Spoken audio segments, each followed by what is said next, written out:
Thank you for the invitation. Vernon said, standing tall in the middle of the grand ballroom. His voice was calm, too calm for the storm his presence had just stirred. I didn't come here to reclaim what was lost. I came to teach my children that dignity doesn't need to be recognized. It only needs to be kept silence, thick as velvet. The chandelier above flickered as if even the light was holding its breath. All eyes turned to the man in the ocean blue suit, a janitor by title. But in that moment, he looked like a king. 2 children, no older than 6, held his hands tightly, their expressions calm. Behind him, a woman stood by the door, graceful, watching. The bride, Sheila, took one small step back. Her veil trembled. The groom, Marcus Denton, clenched his jaw. Someone gasped. Someone whispered, "Is that Vernon?" Phones lifted. Cameras clicked. The room, once filled with laughter and violins, froze under the weight of a man they thought would never rise. But here he was, not in work boots, not with a mop. He arrived in a Cadillac. He walked with twins, and he spoke with the kind of peace that made liars sweat and the guilty shrink. He wasn't here for revenge. He was here for the truth, and the truth had better lighting than any chandelier. Have you ever been invited somewhere just to be humiliated, and yet somehow you turned that very moment into a silent apology from fate itself? Then this story is yours. Stay with us, and if it touches your heart, share it with someone who needs to be reminded. Dignity doesn't shout. It shows up when no one expects it. The fluorescent lights buzzed overhead, a slow, low hum that never quite went away. Vernon Lewis moved with practiced ease, mop in hand, steps measured. The scuffed linoleum floor gleamed where he'd just passed. He wasn't rushing, he never did. Janitors weren't meant to be seen hurrying, they were meant to blend into the background. A pair of designer heels clicked across the lobby tiles, then stopped. "Hey, janitor!" You missed a spot. Vernon didn't look up. He paused, tightened his grip on the handle, and leaned into the mop stroke like a man wringing the past out of the present. "Yes, ma'am," he said quietly. Behind her, a young man in a blazer chuckled. "These people don't care."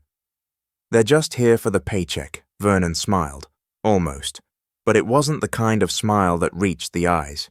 He moved past them toward the glass doors, pushing the mop bucket silently. Through the pane, the late sun hit his reflection. Slightly hunched posture, orange janitor overalls, a hint of grey at his temples, a man erased by time.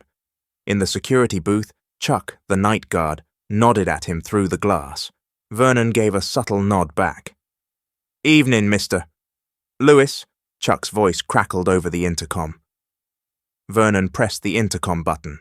"Evening, Chuck." "All quiet?" As always, he was about to say more, but another voice cut in behind Vernon. "Janitor!" Vernon turned. A woman in a fitted beige skirt suit stood holding her phone like it was made of glass. She pointed at a spilled coffee cup near the elevator. "I've got a meeting in 5. Handle it."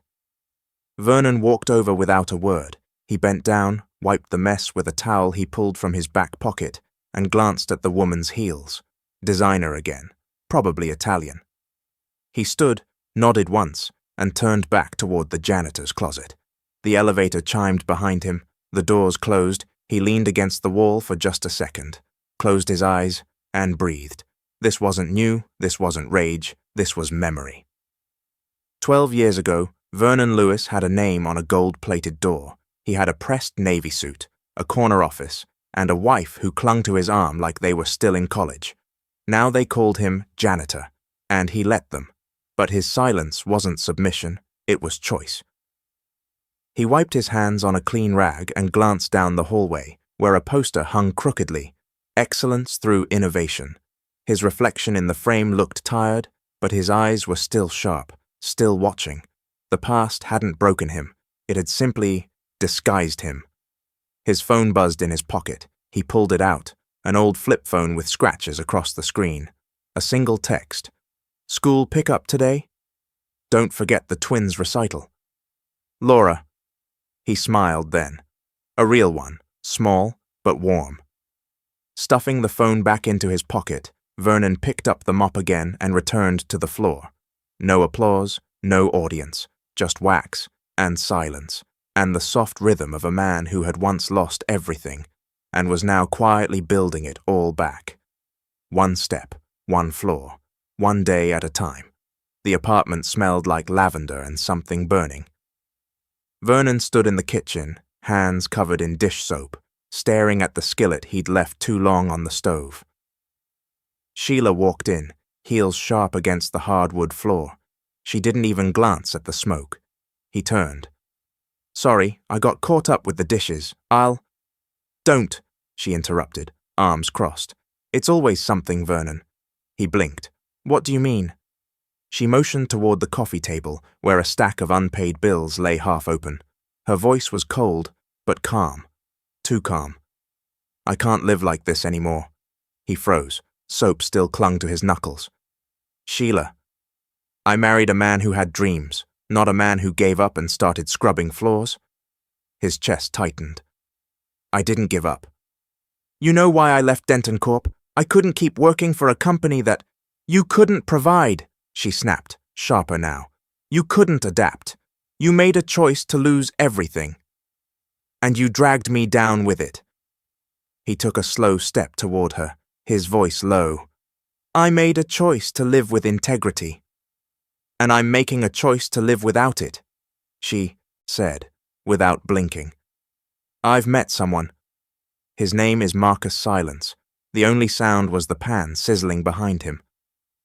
Vernon stared at her, trying to find traces of the woman he once knew, the woman who used to laugh at his late-night ideas and bring him soup when he worked too hard.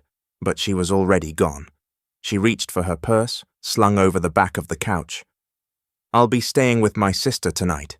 You can have until the end of the weekend to move out." He opened his mouth, then closed it. Instead, he nodded slowly. No shouting, no begging, just a nod. Later that night, Vernon packed in silence. He didn't touch the photos, didn't take the couch they picked out together at that outlet store in Virginia. Didn't even glance at the coffee mug she kept on the rack alphabetically. Just 3 cardboard boxes, one for his clothes, one for his books, one for the framed photo of a younger Vernon and Sheila, arms around each other on graduation day, smiling at a future that never came. He walked out just before dawn, the hallway cold and too bright. As he passed the doorman, the man gave him a slow nod. "Tough morning, Mr. Lewis?" Vernon paused, then smiled faintly. "Nah, just a long night." He slid the boxes into the back seat of his old car, a beat-up Mercury that coughed before it started, and sat behind the wheel. No destination, just motion. He drove until the city lights faded and only empty roads remained, and then he pulled over on the shoulder, resting his head on the steering wheel.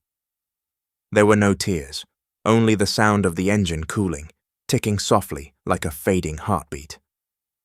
Kong the song my voi mot ngoi lao san juok." Her words echoed louder than any door slam ever could.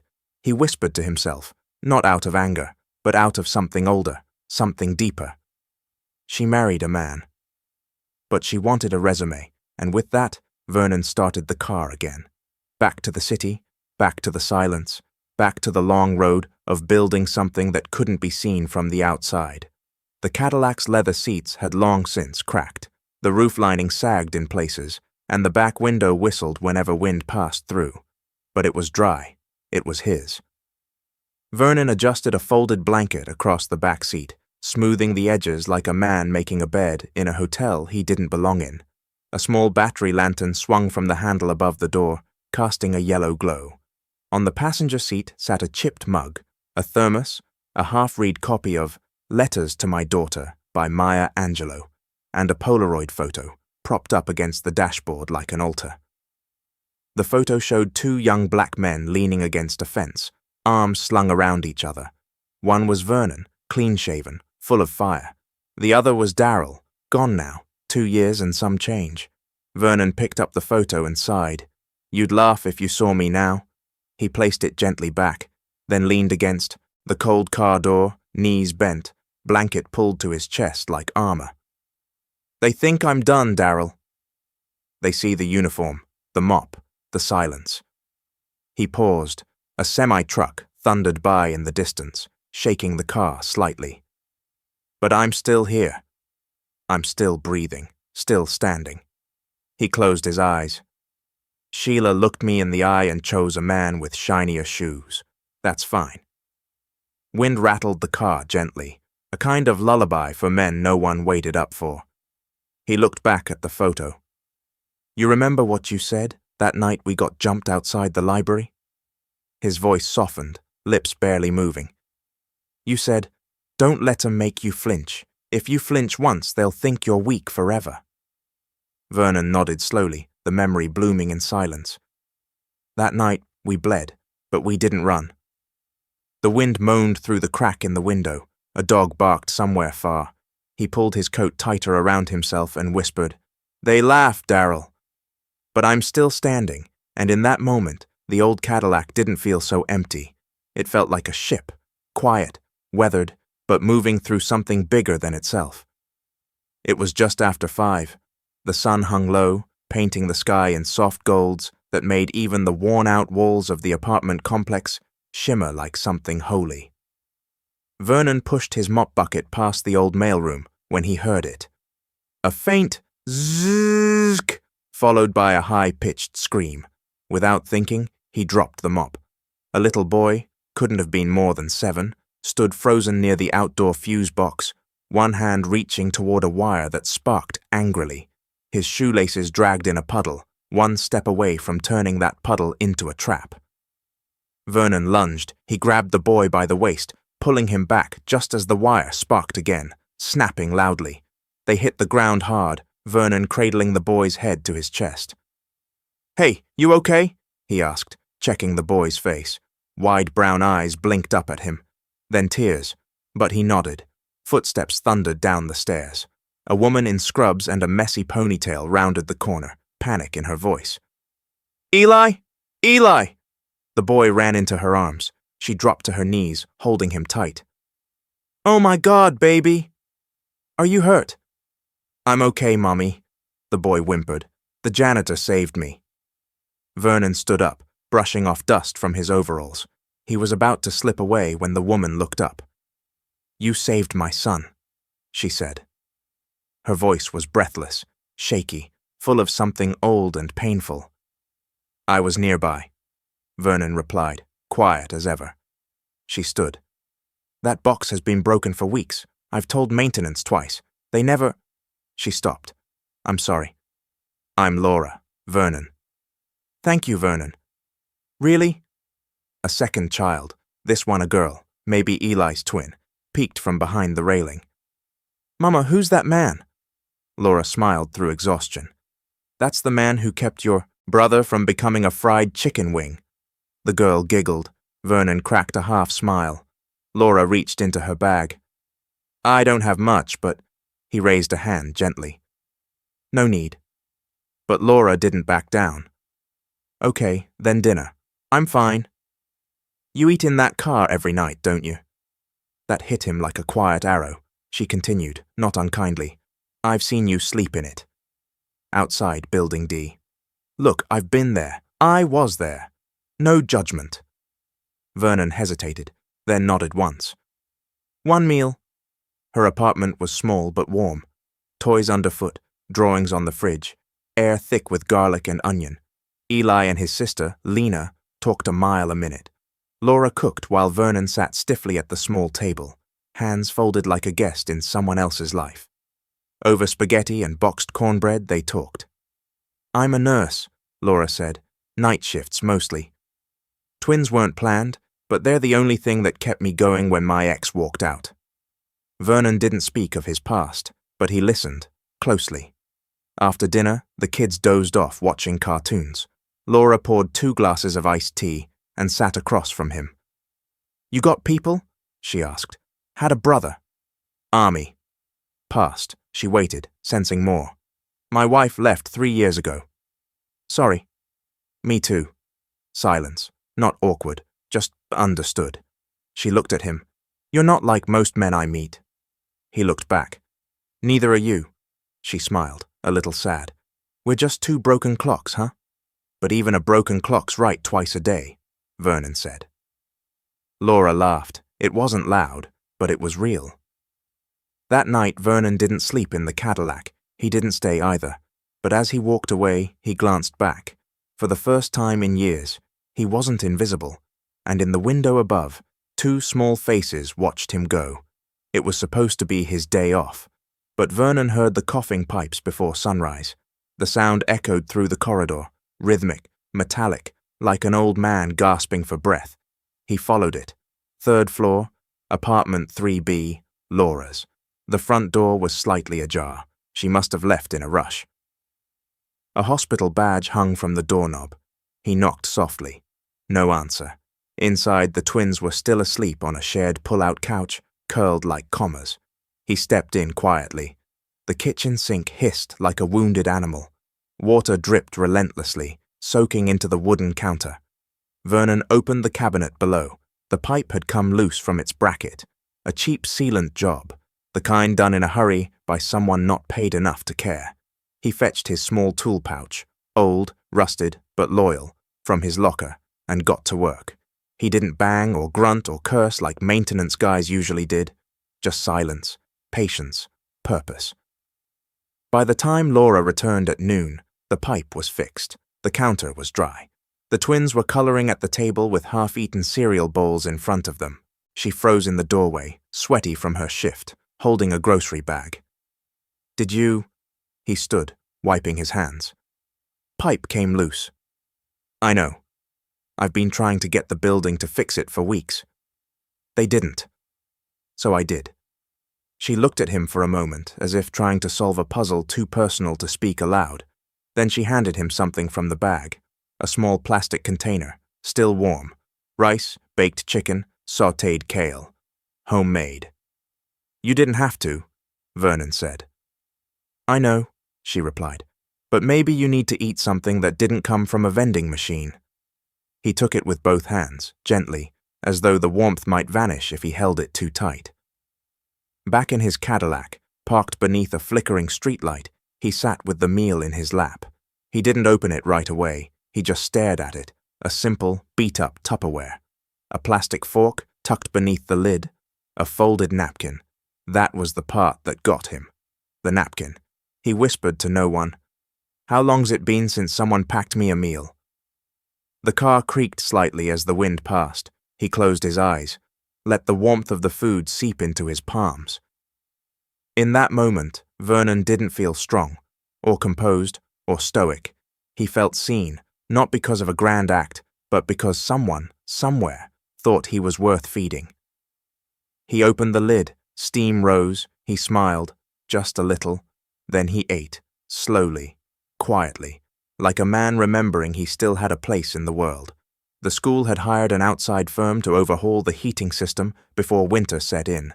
New thermostats, fresh wiring, safety relays, the works. The contractors arrived in spotless vans, rolling out carts of sleek, labeled tools. Vernon was mopping the back stairwell when he noticed the flicker, a faint clicking sound, too fast, too constant. He looked up at the control panel outside the boiler room. One of the thermostats had begun cycling erratically, its display blinking, Error 47. That wasn't normal, and it wasn't harmless. Inside the boiler room, a young technician in a branded polo shirt was on his knees, fiddling with a mass of wires. He looked confident, but too confident, the kind that's dangerous. "You're grounding out the voltage feedback loop," Vernon said quietly, standing at the doorway. The tech barely turned his head. "Excuse me?" Vernon stepped closer, pointing at the 3rd terminal from the left. "That's a 2-wire RTD. You've got it connected to a 4-wire controller. It's reading impedance from the shield. That's why it's tripping." There was a silence. The tech blinked, then looked back at the wiring. His fingers hesitated. "How'd you—" he began. Vernon didn't answer, just reached down, unspooled a short ground loop the tech had missed, and handed it to him without a word. The young man stood up, a little sheepish. "I've never seen that fault before." "It's buried in the old manuals," Vernon said. "Appendix D, page 12. Most folks don't read that far." "You a tech?" the young man asked. No, Vernon said, turning to leave. But then the guy followed him into the hallway. Seriously, though, where'd you learn that? Vernon wiped his hands on his coveralls and hesitated, for a beat too long. The hall was quiet. A few students passed by, chatting about weekend plans. He could have lied, could have brushed it off. But something in the young man's tone, less arrogance now, more curiosity, unlocked something. He said it like a confession. MIT, class of 95, Mechanical and Systems Engineering. The tech's eyebrows rose halfway to his hairline. You went to MIT. Vernon nodded once. Back when we used pencils instead of tablets. There was a stunned pause. But you mop floors. Vernon smiled faintly, his eyes tired but kind. That's what I do now. Not who I am. Before the kid could reply, Vernon was already walking away, mop in hand. Back in the janitor's closet, he sat down slowly on an overturned bucket, pulled out an old folded paper from his back pocket. It was a program from his MIT graduation. The ink faded, the edges worn. His name was there. Vernon Elijah Lewis, printed clean, right under the seal of the Massachusetts Institute of Technology. He stared at it for a moment, then carefully folded it back. Outside, he heard the young tech talking to someone else. Man, that janitor just schooled me on thermal feedback like he wrote the textbook. Vernon allowed himself a small chuckle, not pride, not ego, just the quiet satisfaction of remembering who he used to be and realizing that man never truly left. Vernon walked beside Laura in the late afternoon light, the sun warming the cracked pavement under their feet. The elementary school was a modest building with peeling paint, but the laughter of children rushing out gave it life. They had begun doing this together, picking up the twins, Mariah and Elijah, without ever planning to. One day she'd asked if he was nearby. The next, he just showed up. It became a rhythm neither of them questioned. The kids hadn't noticed anything unusual. They just knew Mr. Vernon always carried extra napkins, and Laura always brought snacks. Today, Laura wore her hair down, a soft breeze catching the ends. Her steps were slow, thoughtful. She glanced at Vernon as they reached the gate, their hands nearly brushing but not quite. I used to think, she said suddenly, that no one could ever love again after the kind of break I went through. Vernon didn't respond right away. He watched as Mariah dashed toward them, Elijah stumbling behind with his backpack slipping. Laura smiled and waved, but her eyes stayed on Vernon. I mean, you tell yourself you've moved on. You work, you raise your kids. But sometimes I wonder if I'm just surviving, not living.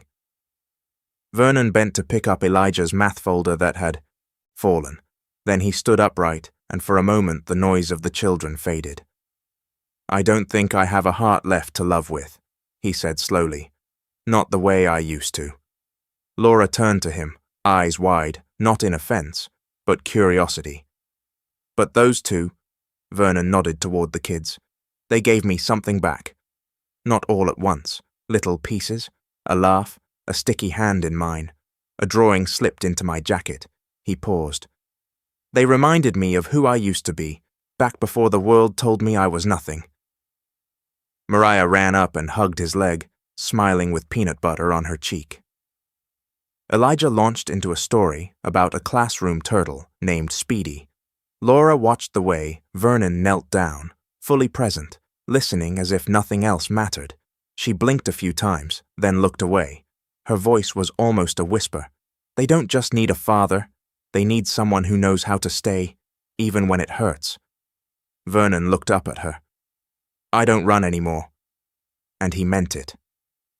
They walked back to the parking lot as the sun dipped lower, throwing long shadows behind them.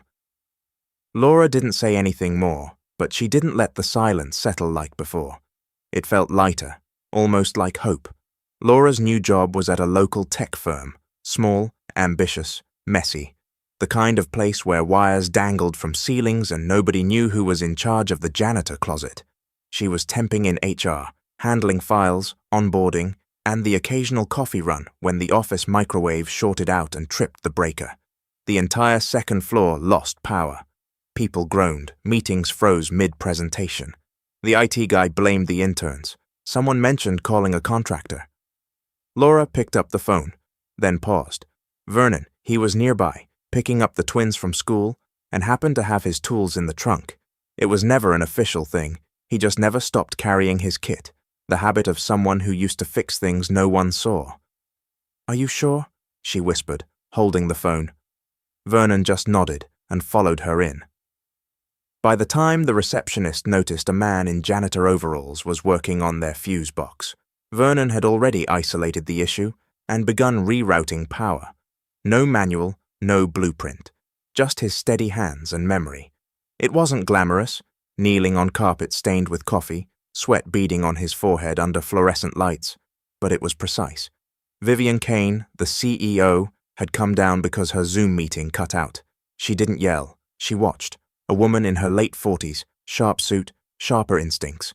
She stood at the edge of the hallway, arms folded, quietly studying this man who moved with confidence but zero ego. He didn't posture. He didn't ask for attention. He just solved the problem. He stood up, wiped his hands, and met her gaze. "You the one who stopped the bleeding?" she asked. Vernon looked at the panel. "Just patched the artery. You'll want a licensed electrician to redo that junction." Vivian walked closer. "And you're not licensed?" "I was," Vernon said, "back when paperwork meant something." Laura stepped forward quickly. He's a friend. Helped out while the building crew's on delay."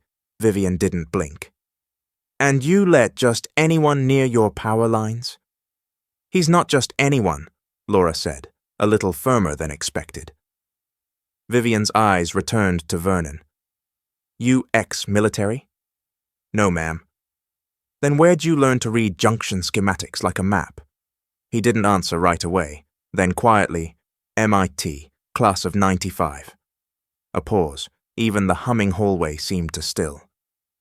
Vivian let out a soft breath. "Damn." Then she did something that shocked Laura. She extended her hand. "Vivian Kane, founder and CEO.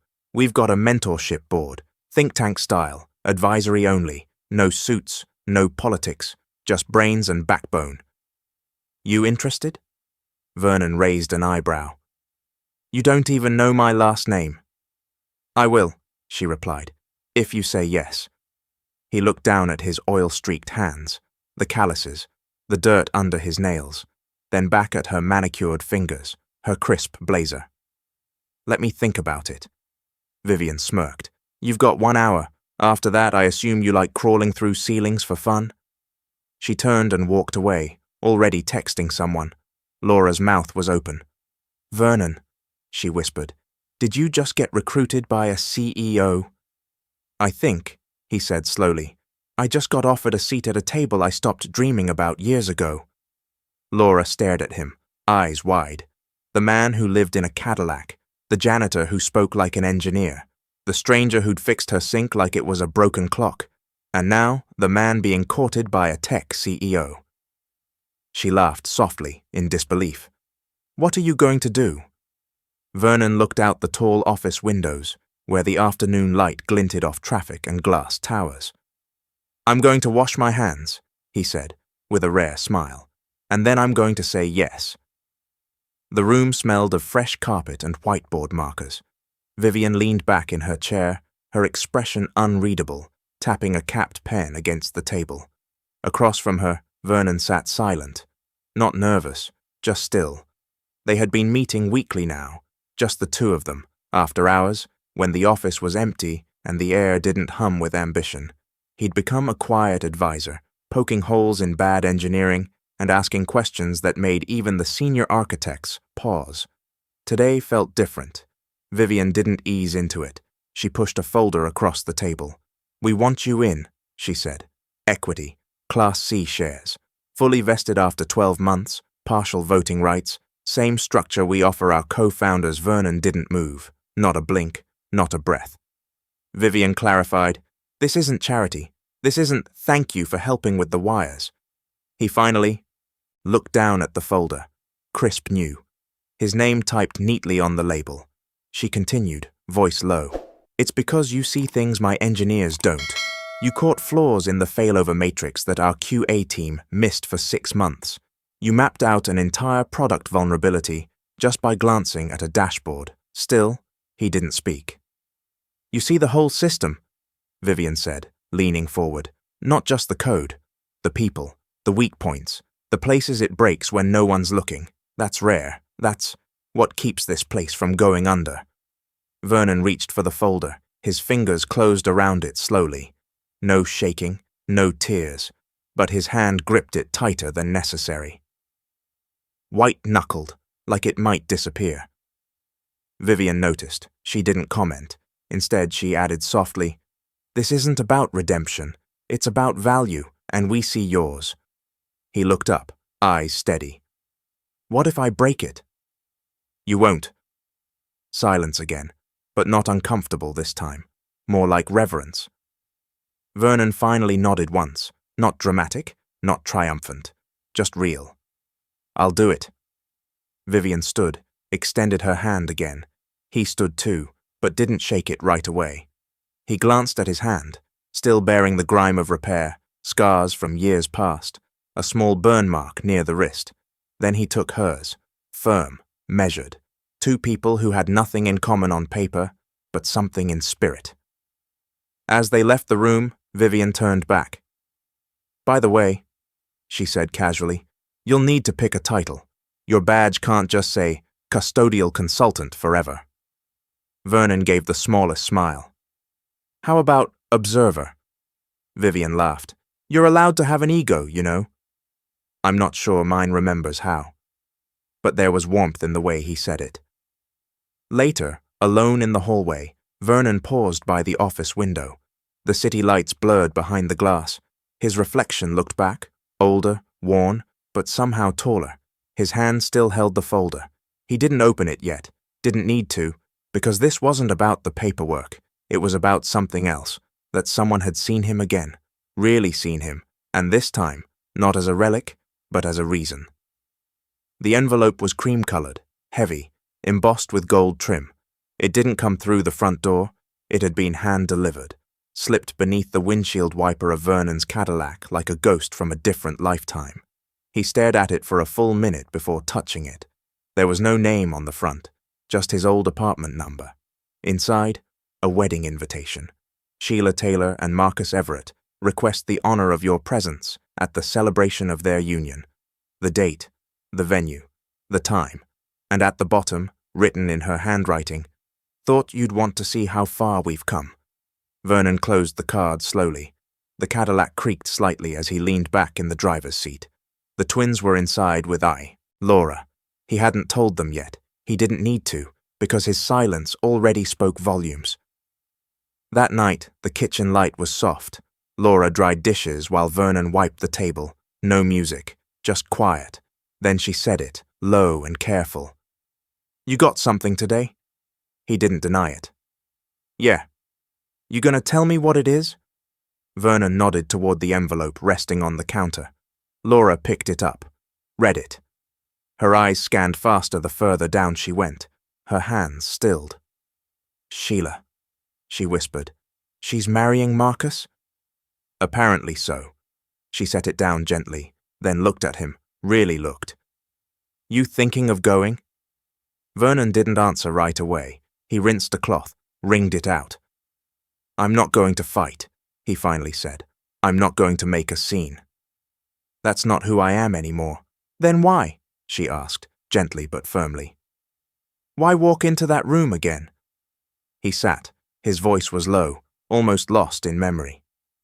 "Because for years, I carried the weight of that moment. The moment she said I wasn't enough. The moment I believed her." He looked up.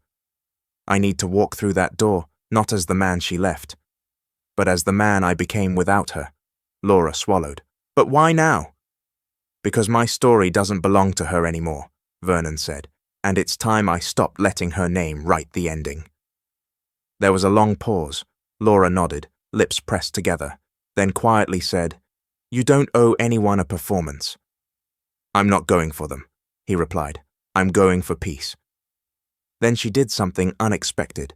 She reached into a drawer, pulled out a small box, and set it in front of him. "I wasn't sure when to give you this," she said, "but I think now is right." He opened it slowly. Inside, a pair of silver cufflinks. Modest, but elegant. "They were my father's," Laura said. "He wore them the day he got his first patent approved. Said every man needs something to remind him he's more than what the world calls him." Vernon touched the metal, let out a breath he hadn't realized he was holding. "They're beautiful," he murmured. "So are you," she said, so quietly he almost didn't hear it. He didn't respond, but his silence wasn't avoidance. It was acceptance. The next morning, Vernon stood outside the dry cleaners with a ticket in his hand. His old suit, navy, tailored, barely worn, was ready. He didn't ask for adjustments, he didn't need perfection, he just needed closure. That night, as the twins brushed their teeth and Laura tucked them in, Vernon sat in the Cadillac, the invitation resting on the dashboard like a dare. He picked it up once more, read it again. Then, with steady fingers, he folded it in half. Not out of anger, but finality. He placed it in the glove box, not to forget, but to remember on his terms. In the rearview mirror, his own eyes looked back, not bitter, not broken, just ready.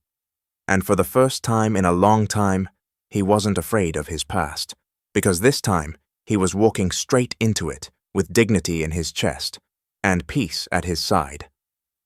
The Cadillac's glove box clicked open. Vernon reached in slowly, retrieving the invitation one more time. The paper felt heavier now, or maybe he was just noticing its weight for the first time. He unfolded it, not to reread the printed lines about unity and love. No, his eyes went straight to the bottom. The part handwritten in soft black ink, with a curve he once knew like breath. "I believe you've grown up now. Come celebrate with us." He read it once, then again, and again. Each time the words hit differently. "I believe," as if her belief was a gift he should be grateful for. "You've grown up." As if every sleepless night in that car, every calloused hand, every lesson learned in silence and grit, had only just now made him worthy. Come celebrate, not be celebrated, not be honored. Come watch, come witness, come applaud what's no longer yours. Vernon blinked slowly, not from pain, but from clarity. That sentence wasn't meant to invite, it was meant to assert. Sheila hadn't changed, but he had. She still believed she held the pen to his life story, but Vernon had rewritten entire chapters without her. He folded the invitation again, not out of frustration, but precision. A crease formed exactly through the middle of her words. He placed it back in the glove box, gently, then leaned back in the seat. Outside, kids biked past in laughter. Life moved, unaware. Inside, Vernon sat still. Then he smiled, not a smirk, not a grin, a deep, quiet smile. The kind that isn't shared, the kind that isn't for show, the kind that comes from understanding exactly who you are, and no longer needing permission to be it. In that moment, no applause was needed, no revenge either, just peace. He started the engine, it purred like memory. The road ahead waited, not behind him, and Vernon, no longer the man she left, was finally whole enough to walk forward, with no audience, no stage, just truth, and a smile no one else could understand. The Cadillac had never looked at itself in a mirror, but if it had, it might not have recognized the man who now stood beside it. Vernon dipped the brush with steady hands, cobalt blue, not a flashy color, but royal, confident, the kind of blue that didn't need to shout to be remembered. Each stroke was deliberate, methodical, like a man rewiring not just a car, but a memory. He wasn't covering rust, he was rewriting the narrative. The parking lot behind the old supply depot had seen many things, but never a janitor in overalls sanding down his own past with grace. A soft voice interrupted. "You missed a spot," said the little girl. Vernon turned. Mia stood with her hands on her hips, pointing at a small corner by the fender. He grinned. "Bossy already?" "Artists are allowed to give notes," she replied. Elijah ran over next. "Are we still getting suits?" "Nope," Vernon said. You two are getting costumes. Mia gasped. Like superheroes. Vernon crouched down. Exactly like that. They beamed, but Vernon lingered at their eye level for a moment longer, just watching them, not because he needed them to know who he used to be, but because they already saw who he was now. That evening, inside Laura's living room, measuring tape fluttered around Vernon's shoulders. A tailor clucked his tongue in satisfaction. You have a unique posture, Mr. Lewis. Strong back, like someone who's carried things. Vernon chuckled. You could say that. The fabric was navy blue, soft, understated, elegant, not rented, bought, but it wasn't the price that made it meaningful. It was the intention.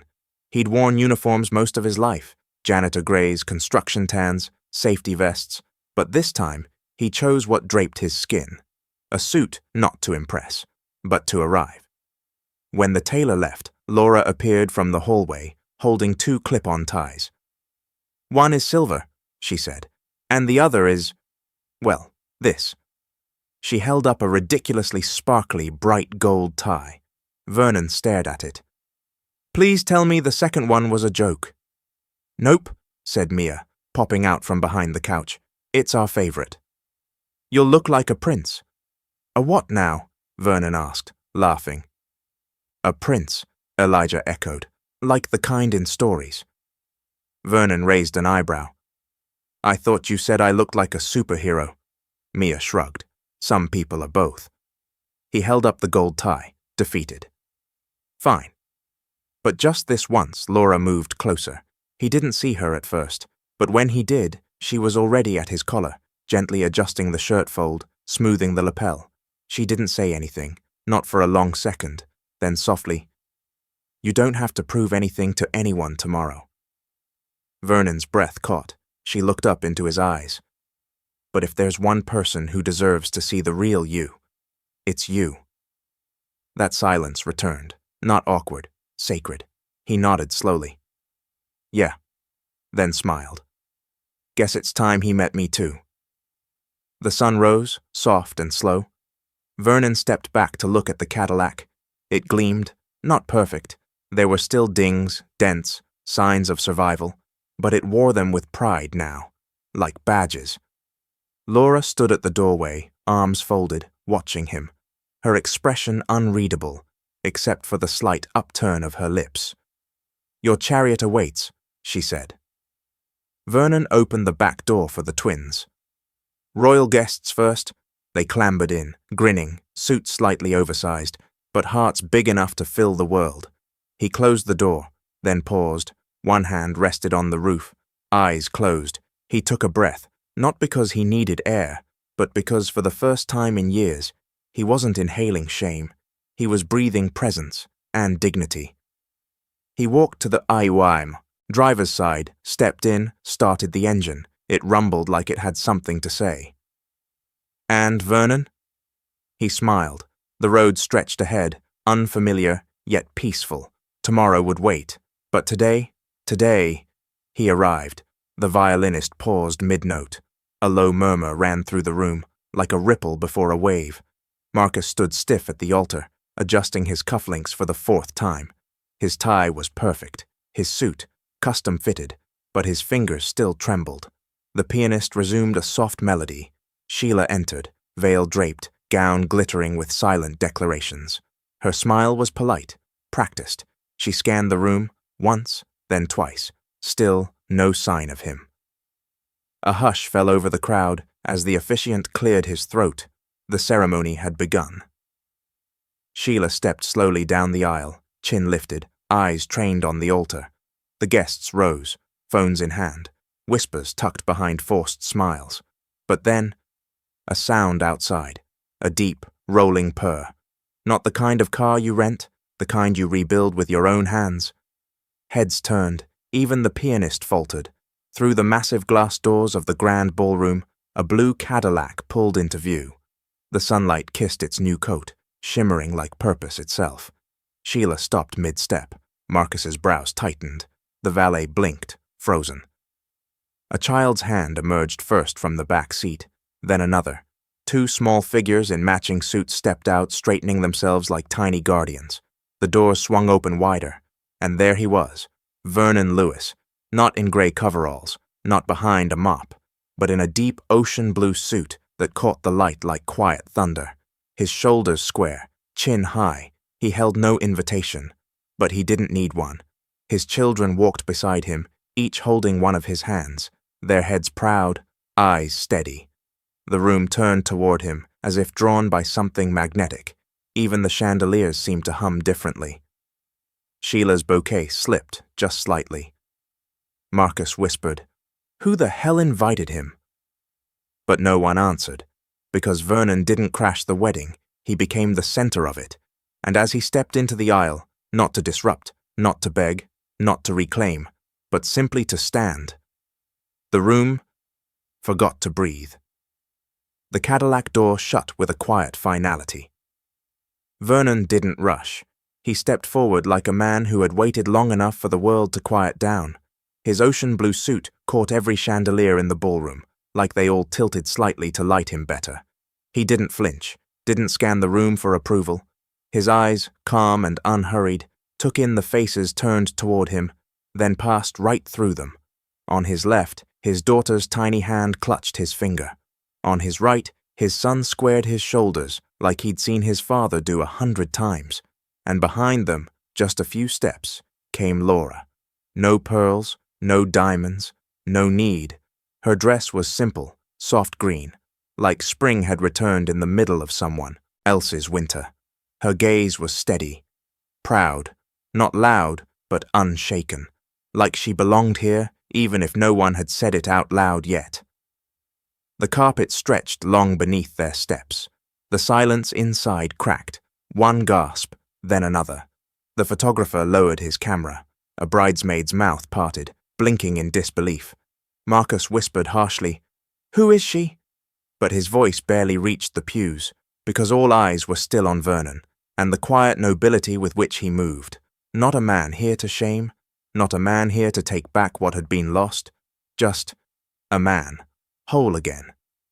Sheila stared, frozen halfway down the aisle, and the man she once left, the janitor with dust on his boots, now moved like gravity owed him explanation. They reached the first row. Vernon paused. He didn't speak. He just looked forward, as if he had nothing to prove, only something to finish.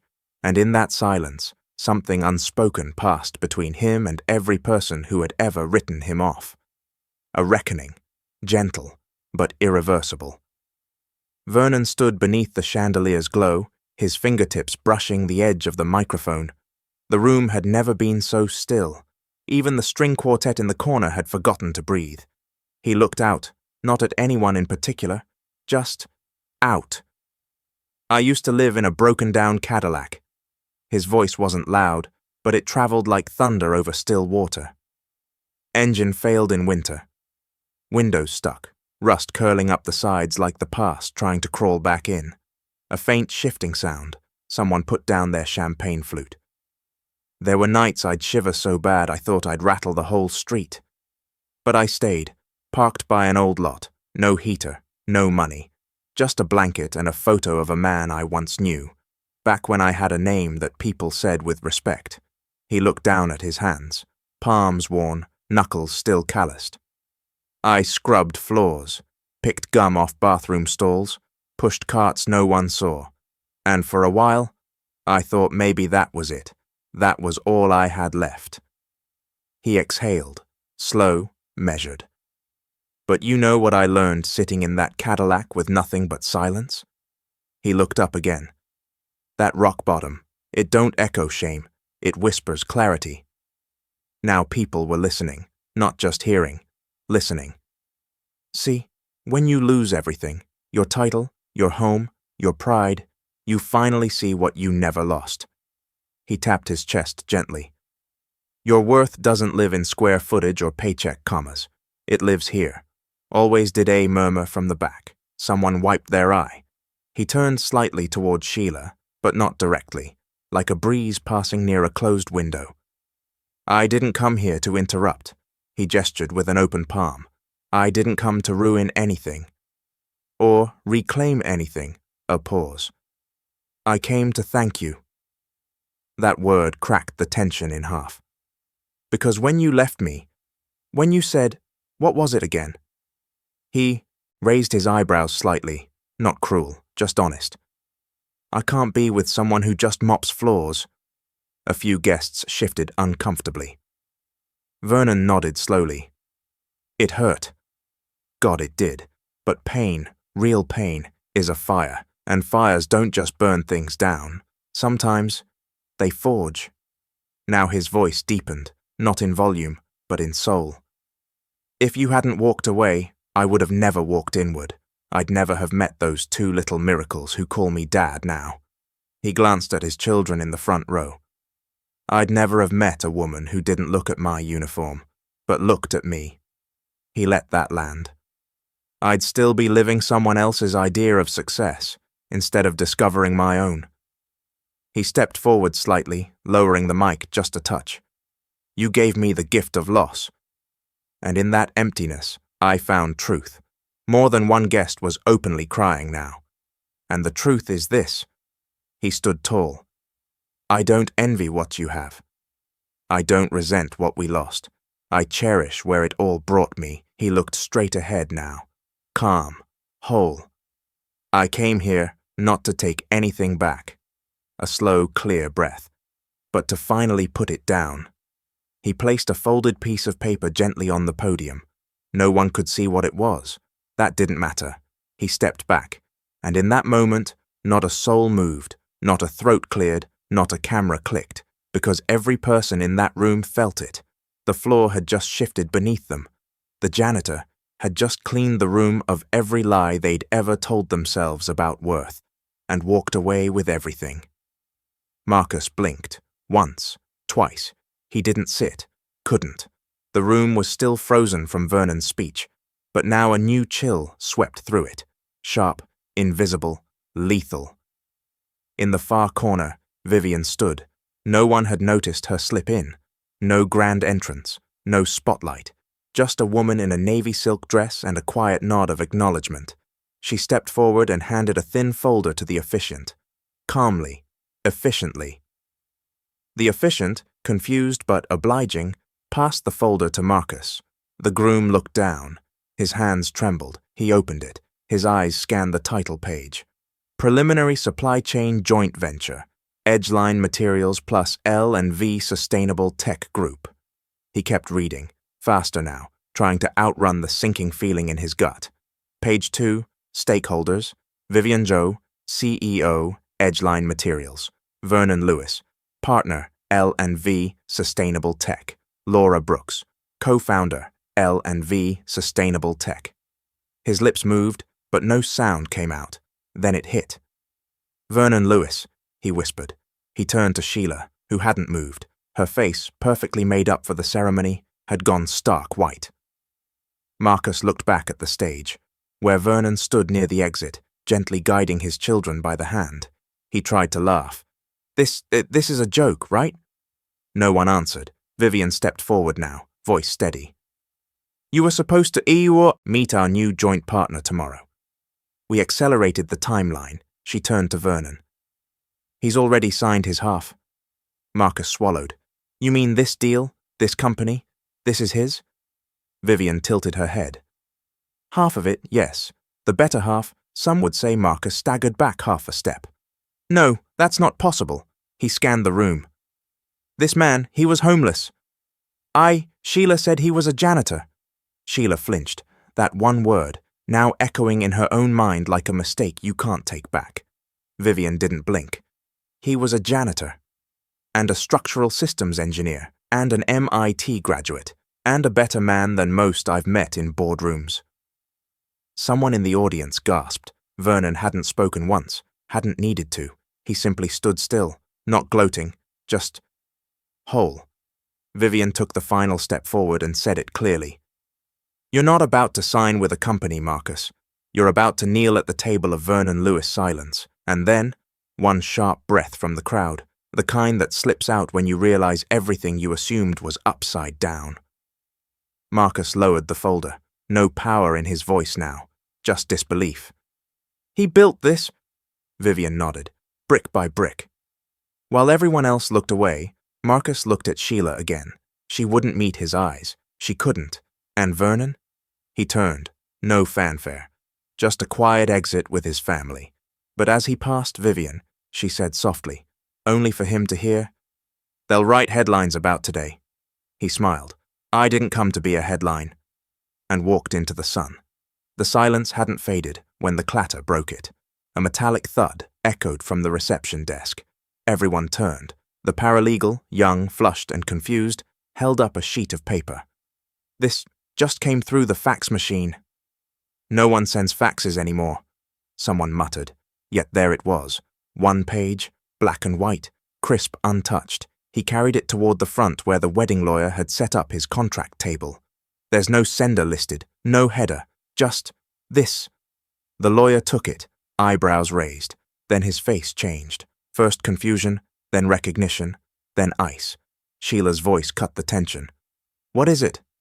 The lawyer didn't answer. He read faster, flipping the paper over, scanning both sides though it was only one page, as if hoping something would vanish if he looked long enough. Marcus stepped forward. "Let me see." The lawyer hesitated, then handed it to him. Marcus read, and read again. His jaw clenched. The paper was a copy of an old investment withdrawal form. 4 years old, it listed a fund meant for a housing development in Detroit. Vernon's name was faintly visible, back when he was still part of the venture, but highlighted in yellow was the name Sheila Brooks, and the withdrawal line, $240,000, transferred to personal offshore account. Marcus didn't breathe. Sheila stared. "That's not real." Vivian stepped forward from the back. "It's real." Sheila turned, flustered. "You? How would you know?" Vivian met her eyes. "Because I've seen that exact document. Years ago. Before Vernon disappeared. Before someone sabotaged the project and blamed it on poor execution." Sheila stammered. I didn't sabotage anything. It was a failed project." "Because the seed money was gone," Vivian said calmly. "Gone before it even began." Sheila's lips parted, but nothing came out.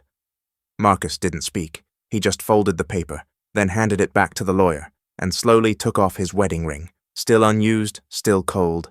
He placed it gently on the edge of the contract table. Sheila whispered, "Marcus, please." But he didn't look at her. He just said, loud enough for all to hear, "I won't build a life on a lie." Not again, and walked away. The guests didn't gasp. They didn't cheer. No one moved. They simply watched. Watched as truth arrived, not with fanfare but with a quiet piece of paper and the weight of everything left unsaid. No one ever found out who sent the fax. But maybe that didn't matter. Some truths don't need a name. Only timing. The sun had begun to sink, casting a golden hue across the marble steps of the grand hall. Vernon Lewis stepped out. The air was still, as if the world itself had paused to let him pass. On his left shoulder, one of the twins had dozed off, mouth slightly open. On his right, the other clung gently, head nestled against the crease of his neck. Their warmth steadied him.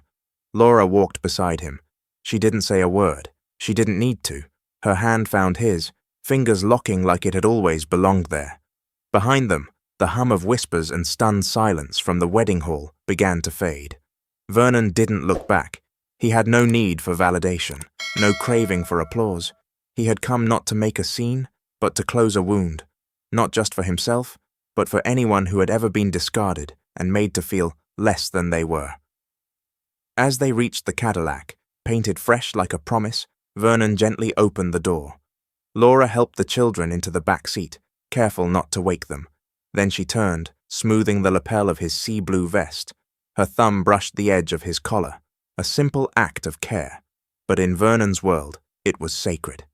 "You okay?" she whispered. Vernon didn't answer right away. His eyes lifted, watching the last rays of sunlight stretch across the sky like quiet triumph. He took a breath, deep, clean, freeing. Then, almost to himself, he said, "Justice doesn't need applause. It just needs to show up, at the right time." Laura smiled, not with her lips, with her eyes, with every soft line on her face that no longer feared the future. Vernon held the door for her, then circled around and got into the driver's seat. The engine purred like it knew the road ahead would not be easy, but it would be earned. As they pulled away, the reflection of the wedding hall grew smaller in the mirror until it vanished completely. Ahead, trees, golden light, and an empty stretch of road leading somewhere honest, somewhere whole. Before we say goodbye, we'd love to know. Where are you watching from? Is it a quiet morning with a warm cup of coffee, or a late night where stories like this keep you company? Let us know in the comments. We read everyone with gratitude, and if this story touched your heart, please consider subscribing to the channel, not just to hear more stories like this, but to be part of a community that still believes in kindness, healing, and second chances. Thank you for spending your time with us today. Wherever you are, we hope you carry this story with you, and remember, sometimes the miracle doesn't knock on your door. It waits quietly until you're ready to open your heart. Take care, and we'll see you in the next story.